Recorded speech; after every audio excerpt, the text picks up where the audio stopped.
We've got a new Mama's poll out showing Donald Trump and Hillary Clinton neck and neck in Missouri. But A.B. Stoddard told us yesterday it's time for Donald Trump to pack it up in a different swing state.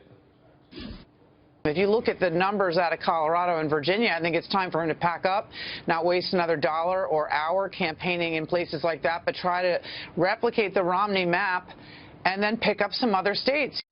Now, Real Clear Politics average showing Donald Trump down double digits in Virginia. Let's break this down with political strategist Scott Rasmussen. Scott, great seeing you. You look fantastic, by the way, man. It's been too long. Hey, a lot of people have theories out there.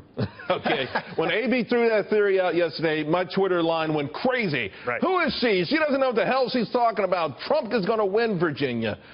What should Donald Trump do as we head to the home stretch here? Well, the first thing is Donald Trump has already started. He spent the first month as the nominee digging himself a really deep hole. Now he's stopped digging. He threw the shovel away. That's right. That's a good start.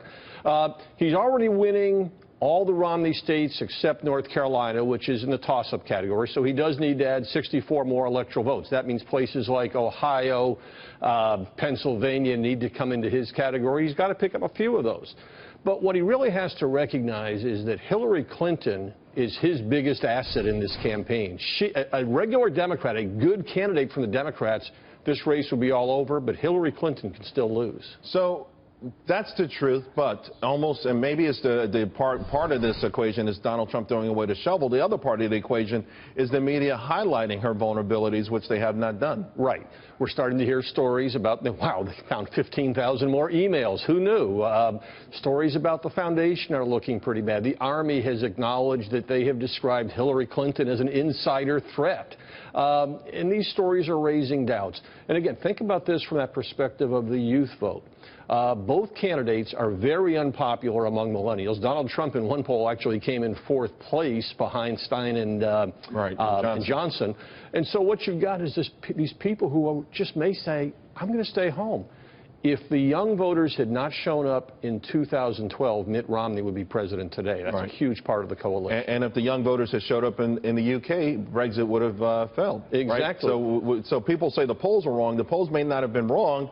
They just could not judge or gauge enthusiasm. And we know Donald Trump has the enthusiasm gap by a large margin. Right. The theory has been that, oh, he doesn't have a turnout game. He's not spending the money in organization. Yeah, and that's right.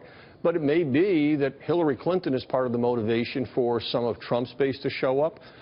And when you're talking about it, we talk about these numbers. My own projections right now show if the election were held today, Hillary Clinton would win 347 electoral votes. Big victory. But many of those states are close. And just a swing of a couple of points based on turnout can turn the tide. I've got less than a minute, Scott, but I want to ask you about this theory on white educated voters. I've looked at all the swing states, and every one where the white voter has 40% or more college degrees, Hillary Clinton's got a huge lead. Ohio, Nevada, North Carolina is less than 3%, and those are the tighter states. How important is it to turn some of those voters? Again, turning them is not going to happen.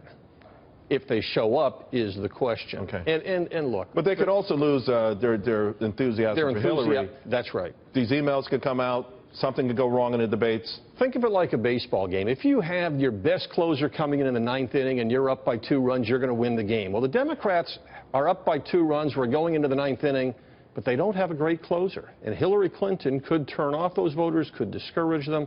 That's the reason that this race is far from over. Scott Rasmussen, thank you very much. You look great, my man. Oh, well, we'll talk about your project next time. That's good. Okay, cool.